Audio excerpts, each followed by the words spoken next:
Buenas. Hoy vamos a terminar la historia de Inglaterra. Es el último capítulo, el último programa de una serie que comenzó en febrero, que ha abarcado todo el año 2001, que nos ha llevado por los caminos más intrincados y por los pueblos más complejos, que empezó con los antiguos pueblos celtas y que antes de la llegada de los celtas ya estaban presentes los monumentos inmortales e imponentes de Stonehenge, y que llegaron los celtas y que los fenicios pasaron por ahí y que luego empezaron a llegar los pueblos que venían de Escandinavia y que llegaron los romanos y que estuvieron 200 años, que hicieron una muralla para separar a los pictos escoceses y la mayoría de los pueblos celtas del mundo romano en las islas, y que eso se llamó la muralla de Adriano. Y luego, cuando se van los romanos, van a llegar todos los pueblos vikingos y germanos, y les van a caer los daneses, y les van a caer un montón de pueblos germanos, y les van a llegar los sajones, y les van a llegar los anglos. Y finalmente, después de un periodo de supremacía sajona, en la cual se llamaba, y otro periodo de supremacía anglia, en la cual se llama Anglaterra, la tierra de los anglios, van a llegar los normandos. Y una vez que lleguen los normandos, ya ese será el último desembarco. Ya nadie más les va a volver a desembarcar nunca. La última vez que alguien puede contar el cuento de que fue y conquistó esa isla fue en el año de 1066. De ahí para adelante nadie sin visa llega allá. Entonces, este pueblo, con toda esa cantidad de crisoles, va a crear una cosa completamente diferente, que ya no es ni normanda, ni bretona, ni sajona, ni anglia, sino inglesa. De toda esa mezcla usted los coge, los bate y los agita, y le sale una cosa que se llaman los ingleses. Y ellos van a formar una identidad absolutamente propia. Y con los ingleses van a asomarse se van a ir a conformar como nación, y se van a encontrar con otras naciones, que es que más allá de la muralla de Adriano quedaron los pueblos escoceses, que son los pictos y que son pueblos celtas y escotos, y quedaron los pueblos irlandeses, y al interior de este mundo está otro pueblo distinto, que son los galeses. Esos pueblos son pueblos celtas, y esos pueblos virtualmente van a quedar sometidos, después de siglos de luchas, al poder de los ingleses. Y los ingleses van a hacer muchísimo más, y van a extender una dominación gigantesca sobre los demás pueblos, creando nacionalidades oprimidas que están con ellos, pero a la vez los detestan. Eso ahí son relaciones de amor y odio. Se odian terriblemente, pero han formado parte de todas las aventuras que estos pueblos han tenido. Fueron los primeros en reconocer que Inglaterra era colonialista, porque son los que los tienen al lado.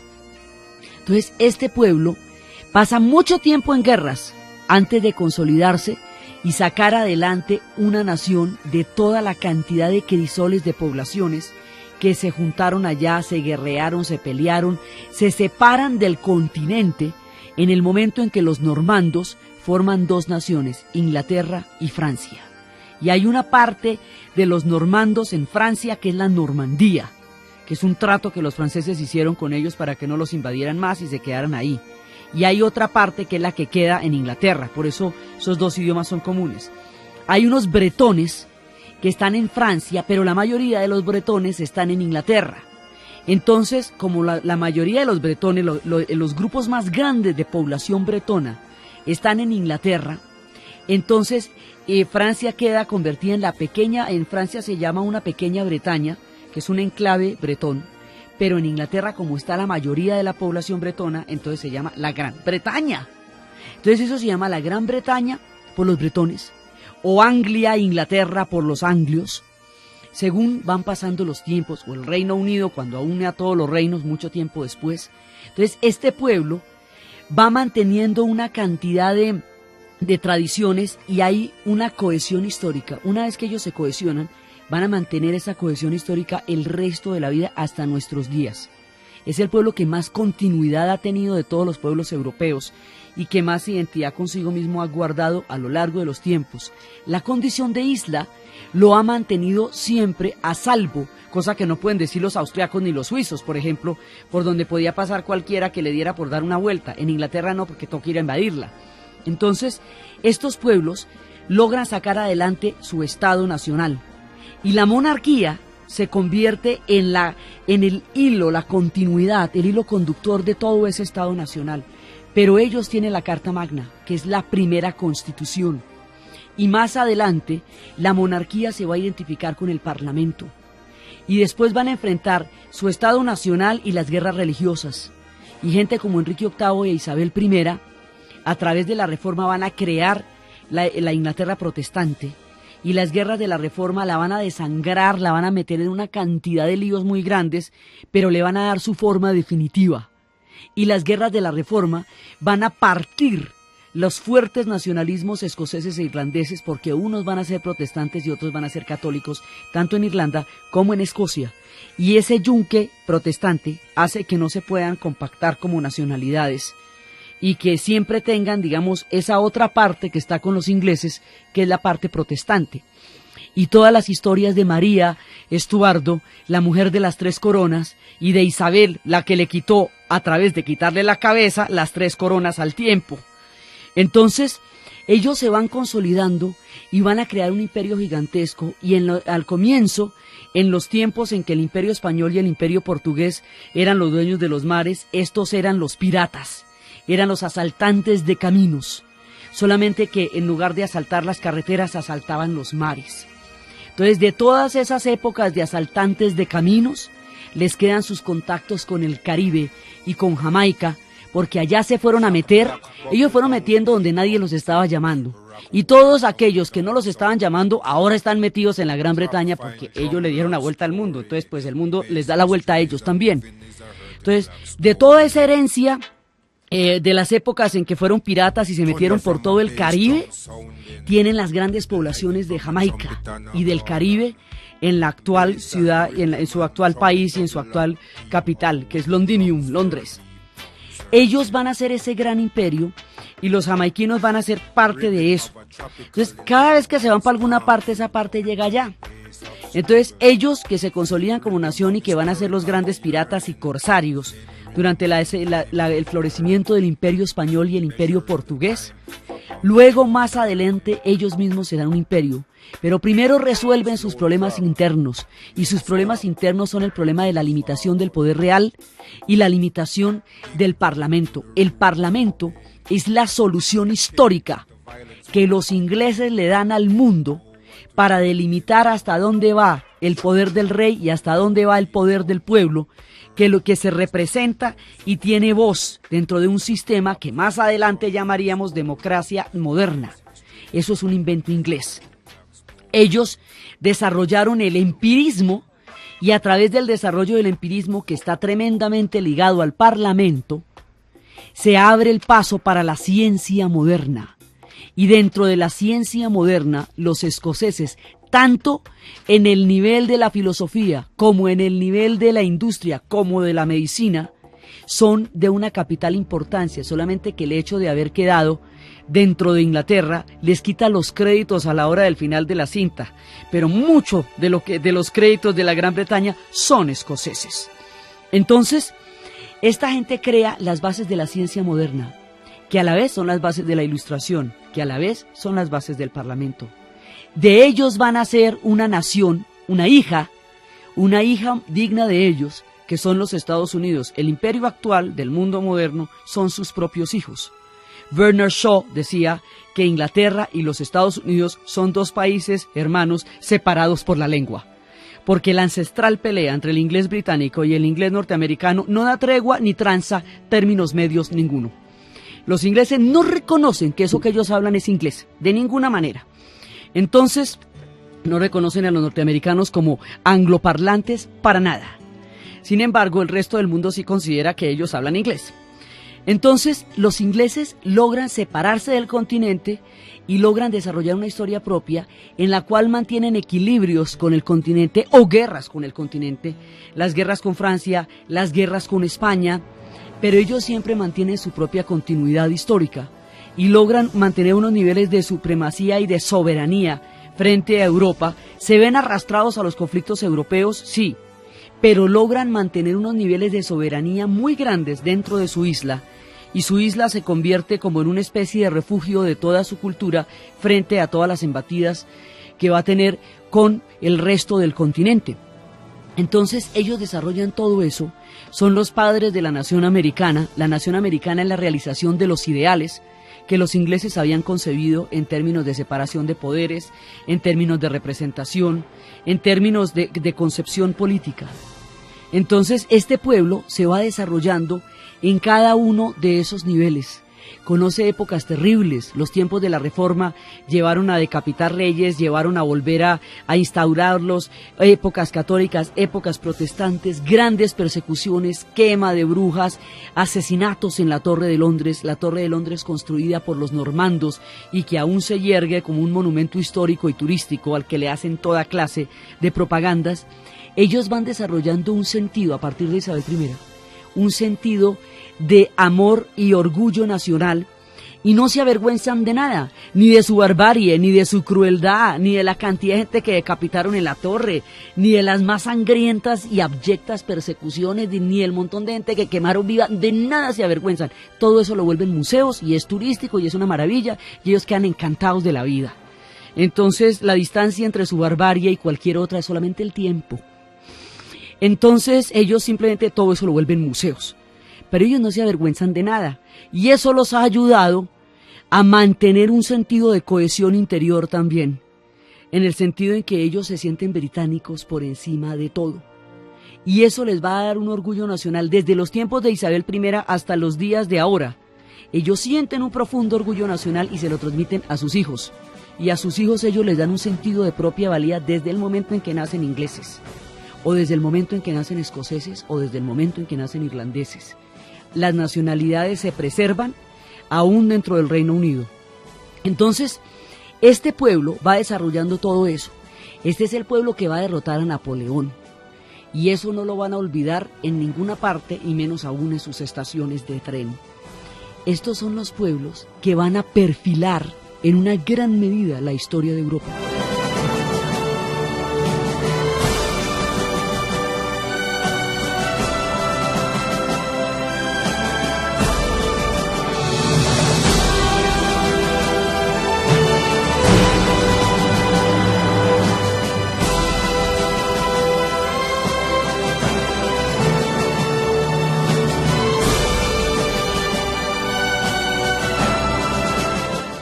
Ellos van a crear un perfil muy importante de la historia europea. Van a solucionar su problema con el Parlamento de una manera tal que no haya necesidad de arrasar el país como sí le tocó a los franceses. Tuvieron que acabar con una clase social entera para poder llegar a otras formas de gobierno más expansivas y más incluyentes. Los ingleses lograron equilibrios que les permitieron asimilar los cambios y mantener las tradiciones a la vez, lo cual es una fórmula muy complicada. Mantienen la monarquía, el rey, pero tienen el parlamento, tienen la representación del pueblo, la Cámara de los Lores y la Cámara de los Comunes. Entonces, estos equilibrios les permiten una estabilidad interior que cuando el resto de Europa está totalmente convulsionada, ellos ya la tienen clara porque ya pasaron por ahí hacía rato. Entonces, en ese momento, ellos van a derrotar a Napoleón y lo van a tener clarísimo en Waterloo Station, que es una cosa absolutamente gigantesca, tan grande como ellos se imaginan la batalla, y allá tienen el bastión de Wellington y de haber derrotado ellos a Napoleón. Entonces, cuando ya tienen todas estas cosas claras, se vuelven imperio y ellos van a desarrollar la revolución industrial y van a desarrollar el colonialismo grandísimo. Eso ya es después del siglo de las convulsiones de los siglos XVII y XVIII. En el siglo XIX ya la tienen toda clara. Ya tienen la ciencia, ya tienen la política, ya tienen la autonomía, ya tienen la cohesión interna, ya tienen todas las condiciones para volverse imperio y el hecho de haber desarrollado la revolución industrial les da cómo y de qué manera convertirse en un gran imperio que va a recorrer todos los mares. Ellos son parte de la revolución industrial en una gran medida por los escoceses. Los escoceses son parte importantísima de la revolución industrial y el inventor del vapor, Watts, es escocés. Y el gremlin que le dio la idea también. Entonces, estos pueblos van a desarrollar esa revolución con el dinero que terminaron teniendo de todas las malversaciones y las maniobras del oro español que los españoles no supieron retener para su propio proyecto histórico y terminó financiando el de Inglaterra. Entonces, cuando ya terminan todas esas guerras, ellos se van a volver un gran imperio.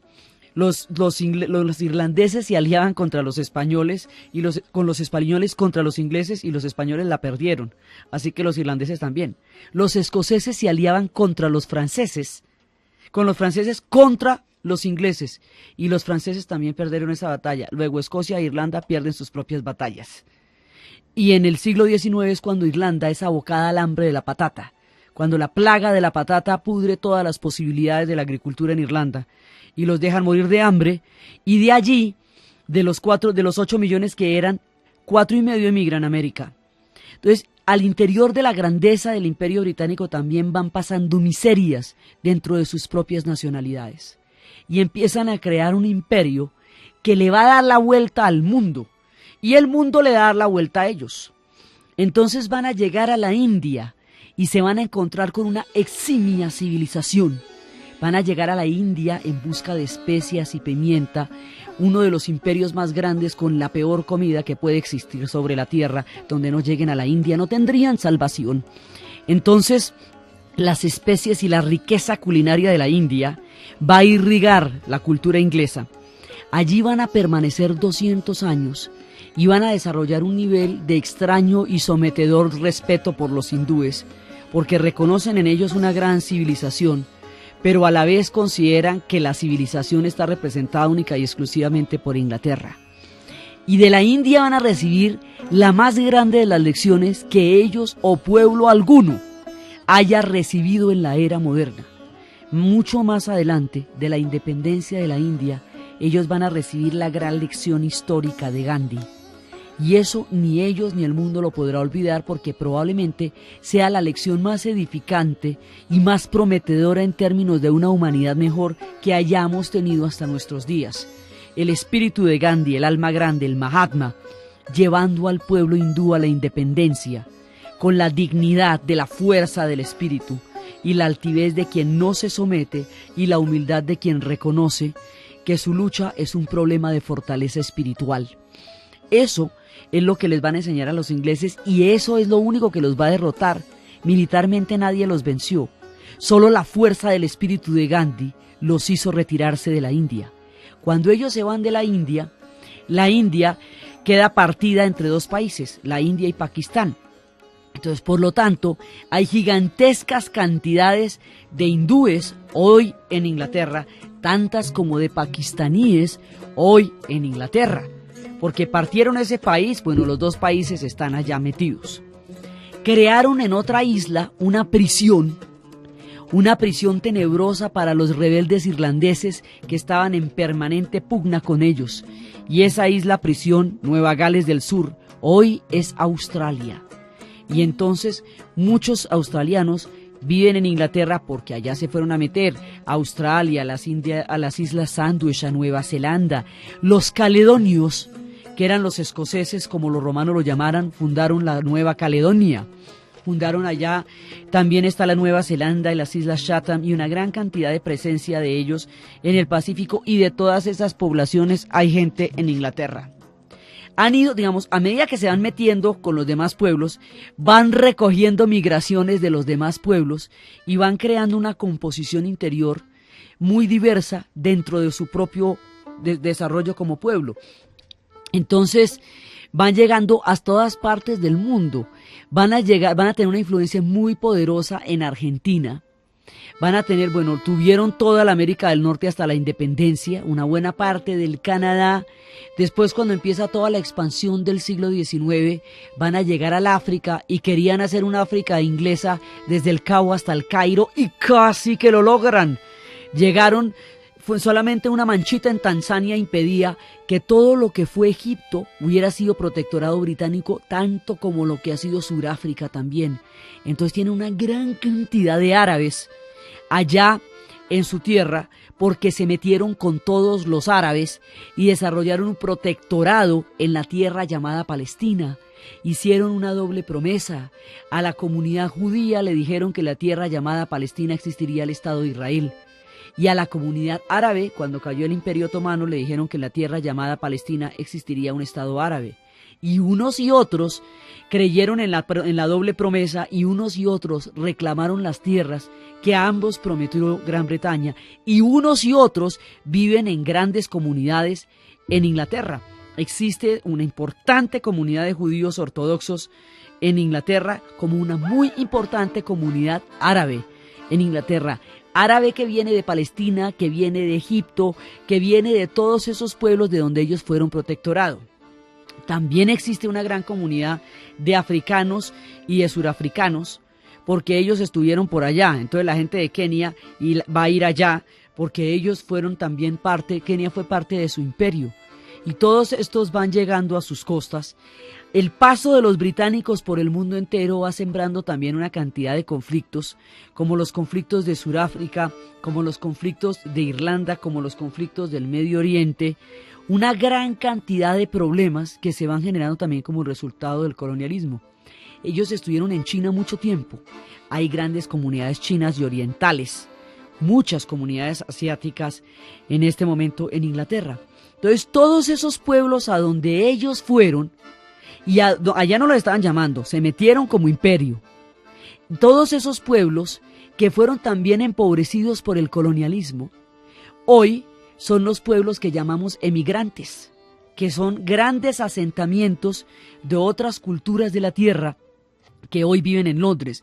Londres, por eso, es una ciudad tan absolutamente cosmopolita, que hay población hindú, pakistaní, árabe, hay población asiática, china, birmana, hay restaurantes birmanos y cantidades de población, hay población africana de todas partes de África, de todos lados, hay población jamaiquina, es todo un barrio en Brixton. Toda esta gente va creando un crisol que es también Inglaterra. Ya hay varias generaciones de todas estas migraciones, luego ya algunos de ellos son ciudadanos británicos.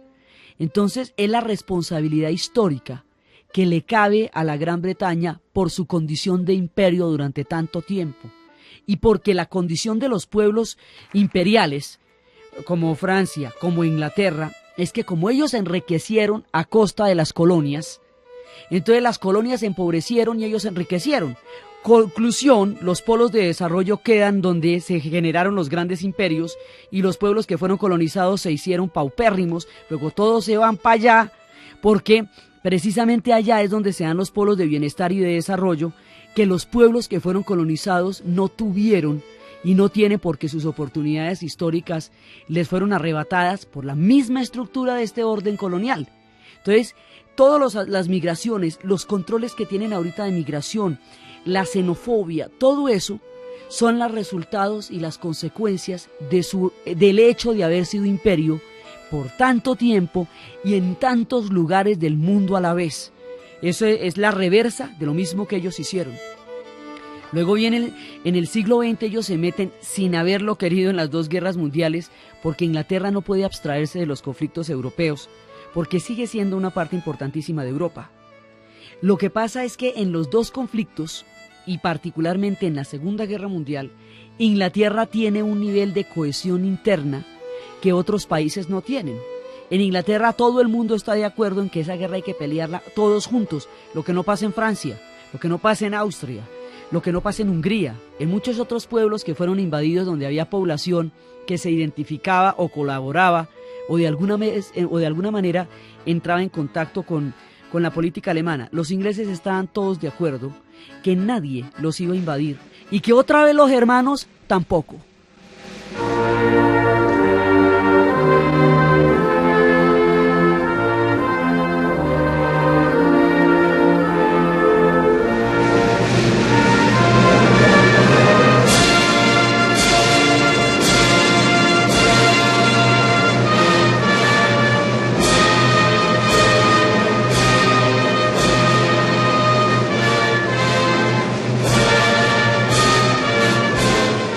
Este pueblo, que libra la resistencia más grande durante la Segunda Guerra Mundial, sin la resistencia de los ingleses, sin la valentía de los ingleses, tanto como para derrotar a los alemanes en la batalla de Inglaterra y no hacer posible el desembarco, ni hacer posible que la Real Fuerza Aérea se viera diezmada o derrotada por el ataque alemán, tanto para rescatar a todos los hombres atrapados en Dunkerque con el mayor heroísmo con el que todos aquellos que utilizaron sus barcas y sus chalupas rescataron a los ejércitos acorralados en Dunkerque, tanto con la fortaleza con la que Winston Churchill convocó a todo su pueblo a pelear una guerra que peleaban por el mundo entero.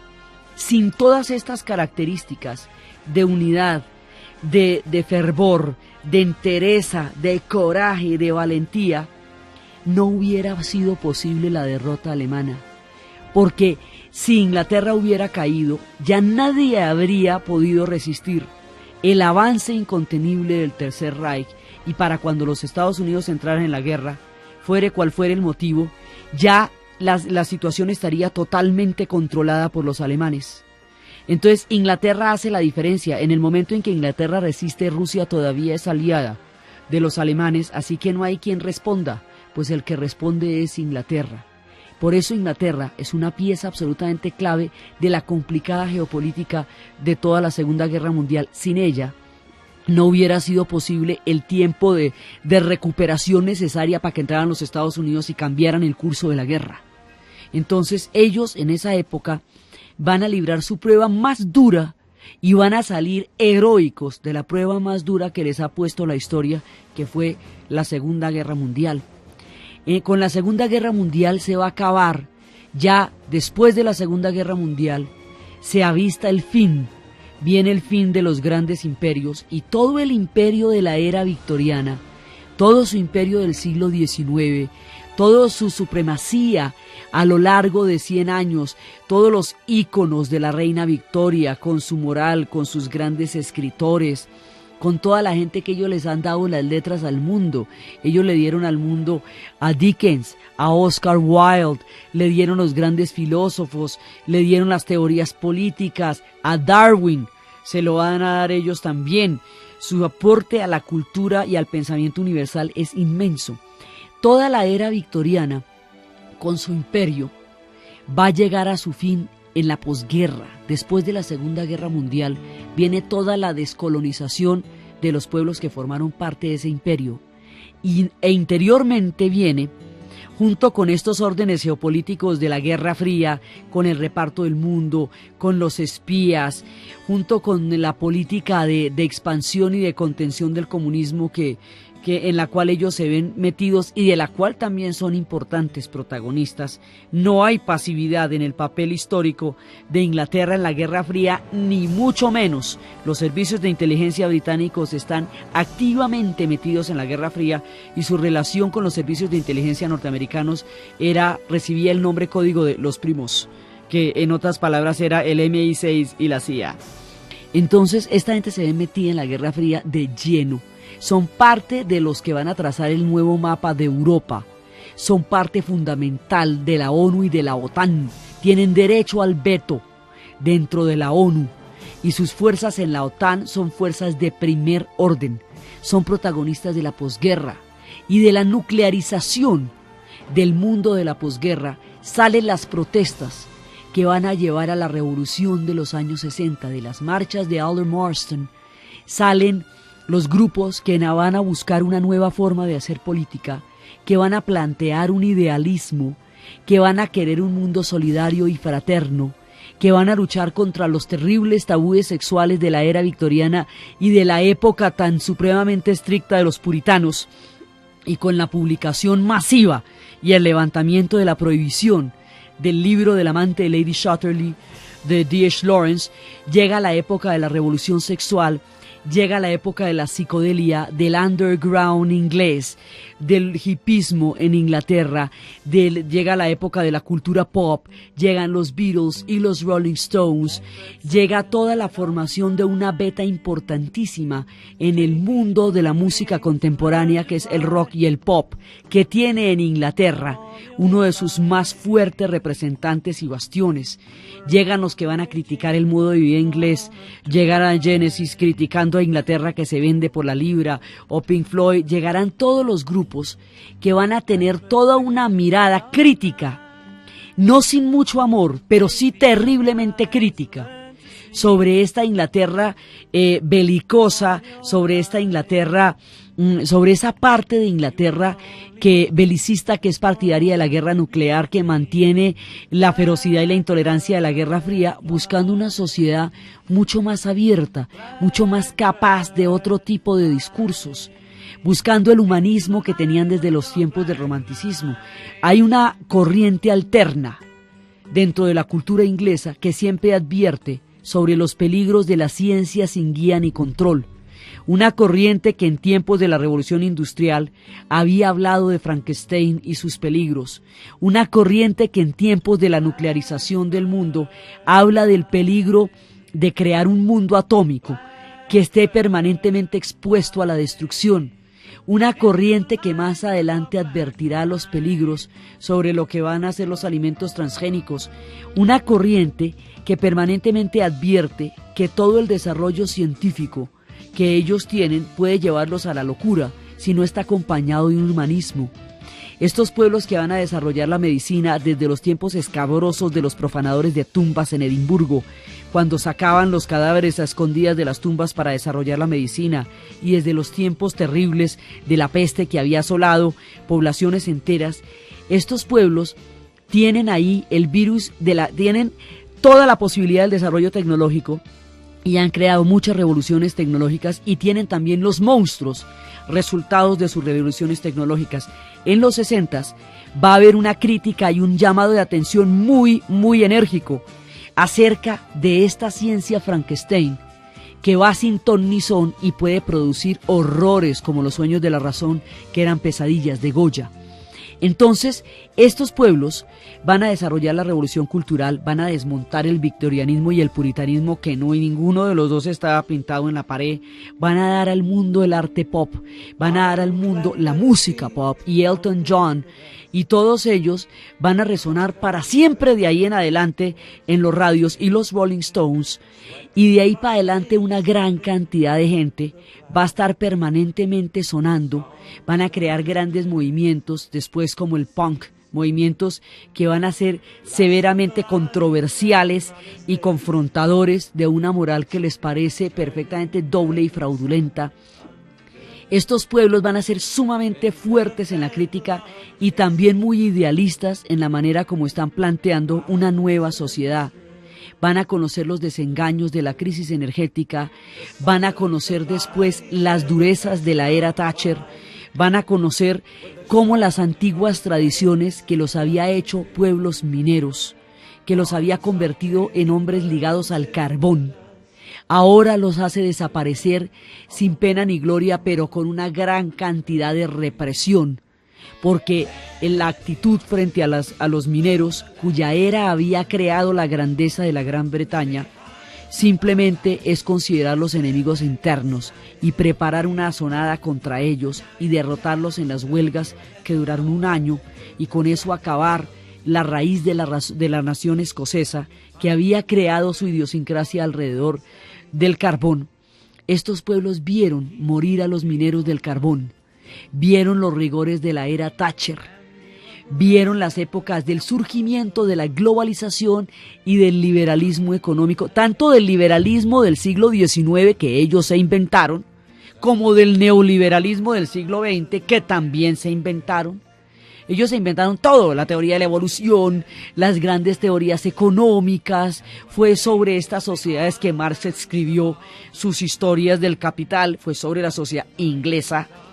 de ellos están generadas muchas de las ideas que han movido al mundo.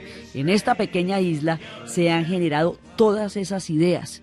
Este pueblo recorre todo eso desde sus continuidades históricas y todo eso se ve actualmente en Londres y en Inglaterra. Se ven las cruces celtas, se ven los antiguos caballeros, quedan las historias de los clanes, se formaron las banderas cristianas alrededor del martirio de San Andrew en los escoceses, del guerrero San Jorge, y alrededor de la cruz de San Patricio. Todo eso va a formar el Reino Unido, y toda esta continuidad histórica, capa por capa, se ve actualmente en las calles de Londres. Standing like tanks on the brow of the hill, up into the cold facing, in stiff battle harness chained to the world. The love and racing, bring me a wheel of the woods. Estos pueblos que tienen la magia de Jethro Tull, que recopila toda la historia de todos el mundo fantástico, estos pueblos donde han estado las hadas, donde han estado los duendes, donde han estado los gnomos, los gremlins. Todos los personajes del mundo mágico han estado desde el comienzo de los tiempos, y los ha recuperado Jethro Tull en su música, y los ha recuperado Tolkien en El Señor de los Anillos. Estos pueblos que tienen una mitología y un sentido de la magia profundo y presente, que tienen esos cultos del rey Arturo y las grandes princesas, y que por esos cultos del rey Arturo y las grandes princesas lamentan como si fuera la mismísima Ginebra quien moría en los brazos de Arturo la muerte de la princesa Diana, porque para ellos es una heroína trágica, venida de los bosques y de los castillos, en tiempos en que los caballeros se disputaban los territorios. Ellos toda esa historia la suman, y cada parte de su presente es una suma de su pasado. Casi como en ningún pueblo, ellos tienen esa continuidad de una manera presente y viva. Entonces por eso tienen ciudades que son ancestrales, que son antiquísimas y que son súper modernas, y donde se ve la más grande de las vanguardias, y donde todo lo nuevo se conoce, pero que están plagadas de todo tipo de antigüedad. Estas antiguas ciudades que se ven donde están todos el mundo romano, que se ve en Bath. Todas las especies de floras que hicieron en una gigantesca expedición botánica por el mundo y que la llevaron a hacer un culto a los jardines, y hay especies de toda la tierra sembradas en Inglaterra, dándole un culto impresionante a la jardinería, que es uno de sus mayores orgullos y de los cuales Bath se precia siempre de ganar el primer premio cada año. Allá está todo a la vez. Está el río de Avon, y está la tierra de Shakespeare, el hombre que entendió la esencia de las pasiones humanas, el hombre que comprendió lo más importante del corazón humano. Están las sufragistas y el voto de la mujer, y el aporte tan importante que ellos han hecho a la historia de la liberación de la mujer, como todas las persecuciones que se hicieron contra las mujeres en tiempos de las cacerías de brujas, pasan en el mismo lugar. Ellos dan los remedios y las soluciones y las crueldades y las liberaciones los mismos.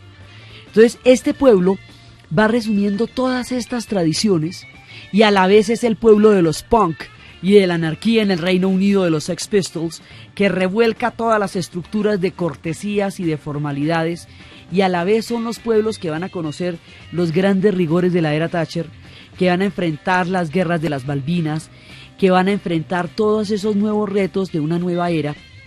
Todo este pueblo va a ser el que va generando todo este tipo de situaciones, las revoluciones culturales, los grandes poetas, siempre sus grandes poetas, tanto los irlandeses como Yeats, como los grandes poetas como Oscar Wilde, sus grandes escritores, sus grandes pensadores como Bernard Shaw, como Bertrand Russell, sus grandes actrices como Glenda Jackson, y sus grandes actores como Sir Laurence Olivier, su gran aporte al cine, como todo ese ancestral cine inglés que va desde Sir Laurence Olivier y Anthony Hopkins, pasando por James Bond, siempre inmortal y siempre una parte fundamental de lo que se identifica con la Gran Bretaña en el mundo entero, uno de sus grandes íconos.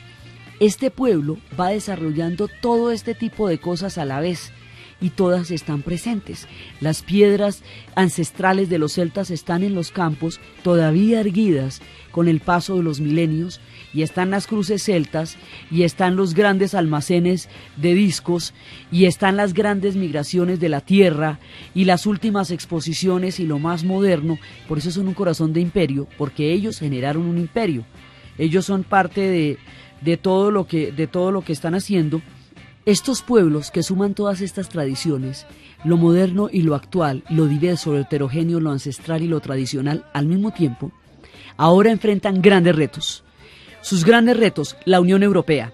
La Unión Europea, antes de que se reunificara Alemania, no era todavía un proyecto serio y en forma. Después de la reunificación alemana, y ya con el Tratado de Maastricht, la Unión Europea es una realidad. Frente a la Unión Europea, los ingleses tienen que saber qué van a hacer, porque eso les quita muchísima soberanía, porque la libra, si cae la libra frente al euro, a ellos les da un soponcio impresionante, porque la libra es su mismísima identidad y es más cara que el dólar, y eso a ellos les fascina.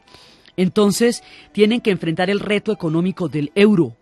Tienen que enfrentar el hecho de que la composición de regiones de la Unión Europea le dé chances a Escocia, que no había vuelto a tener desde Robert Bruce y William Wallace.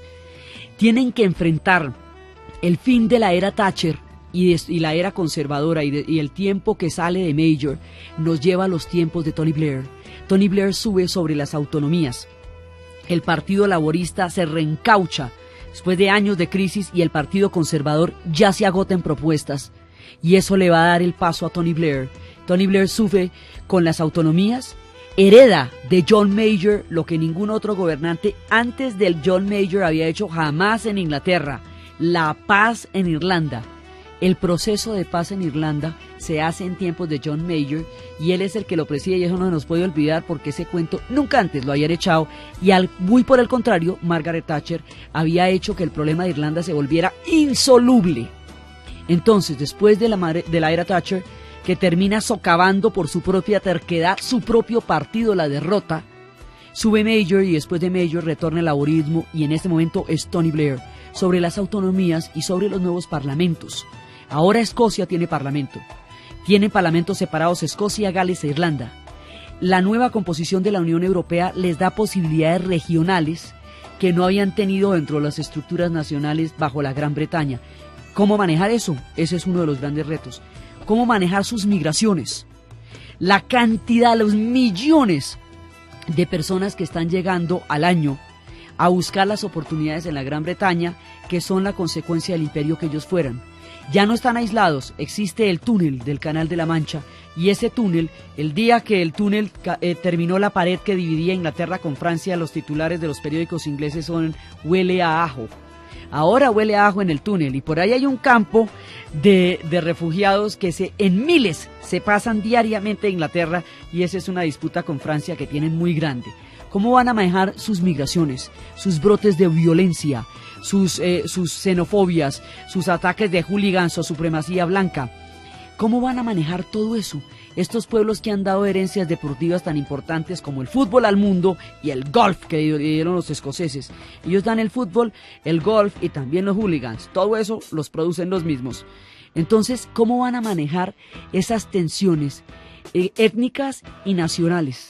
¿Cómo van a manejar la autonomía frente a la Unión Europea en términos de la moneda y en términos de las posibilidades regionales que Escocia e Irlanda derivan de este nuevo orden social?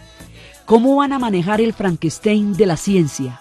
Una y otra vez se les ha advertido que la ciencia, cuando no tiene la guía de la razón, puede volverse monstruosa. Una y otra vez la revolución industrial les llevó las contaminaciones más terribles, la era atómica les llevó los cataclismos más grandes, y ahora el desarrollo de la ciencia los pone de frente al reto de la clonación, al reto de la manipulación genética, al reto de los alimentos transgénicos. Para lograr altísimos niveles de productividad, inyectaron de tal manera la agricultura que la comida no tiene ningún sabor, como una permanente y eterna gripa. Nada sabe a nada. Y ahora los alimentos más chic, más costosos y más son los alimentos orgánicos y naturales, es decir, los que nos comemos aquí. Eso que se comen aquí todos los días, allá es absolutamente exclusivo porque no está manipulado, inyectado, traspasado. Ese Frankenstein de la ciencia los hizo ponerse a experimentar con comida animal, a animales que son herbívoros. La vaca tiene 4 estómagos para poder procesar las praderas. Cuando se le dieron alimentos de origen animal a las vacas, se creó un caos en su metabolismo que produjo las vacas locas. Y eso trae grandes enfermedades. Entonces, ese Frankenstein que tienen con la ciencia, con frecuencia se voltea en su contra. Ese es otro reto. ¿Qué van a hacer ellos y qué va a hacer la humanidad con los Frankensteins de la ciencia que tienen ellos?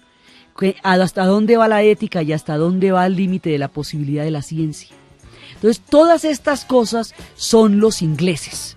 Son escoceses, son galeses, son irlandeses, son británicos. Son científicos, son Frankenstein, son humanistas, son románticos, son poetas, son escritores, son crueles, son fantásticos, son educadísimos. Todo eso son a la vez. Y este pueblo, que nos ha dado tanta diversidad en su condición de isla, termina en nuestra narración en este momento. Aquí terminamos las cruces celtas y las historias de St. Andrews y de St. George y de las princesas de Guinevere, y nos vamos para otra isla al otro lado del mundo, otra isla que ha conocido esplendores y miserias, otra isla que ha conocido invasiones y ha sido invadida y ha esparcido por el mundo sus historias, otra isla que también ha sido un ejemplo de coraje, tanto de crueldad, de tradición, como de progreso, de tantas mezclas como las que hemos visto, mucho más lejana a nuestra realidad, pero muy presente en el mundo en el que vivimos. De los tiempos del Imperio Británico, de las cruces celtas y de Albión y de los duendes y de los elfos, nos vamos para el Imperio del Sol Naciente. Y a partir del próximo programa empezamos una serie allí donde el mismísimo Sol creó un imperio, Japón, el Imperio del Sol Naciente. Entonces estamos terminando y nos despedimos desde las princesas y desde los duendes y desde la máquina de vapor y desde los Beatles y desde los Rolling Stones, y los vamos invitando al Imperio del Sol, a los grandes dioses, a la religión Shinto, al culto del emperador, a las geishas, a la búsqueda de la belleza, a la búsqueda de la estética, al origami, al culto de los jardines, al pueblo de la más profunda espiritualidad y de la más avanzada tecnología, desde unos y otros espacios, entre duendes, elfos y caballeros, hasta shogunes y samuráis, desde los relatos de las islas y todas estas historias que confluyen, los invitamos para el pueblo del Sol Naciente, Japón. Y con esta invitación les deseamos un muy feliz domingo en la narración de Ana Uribe y en la asistencia técnica César Moreno.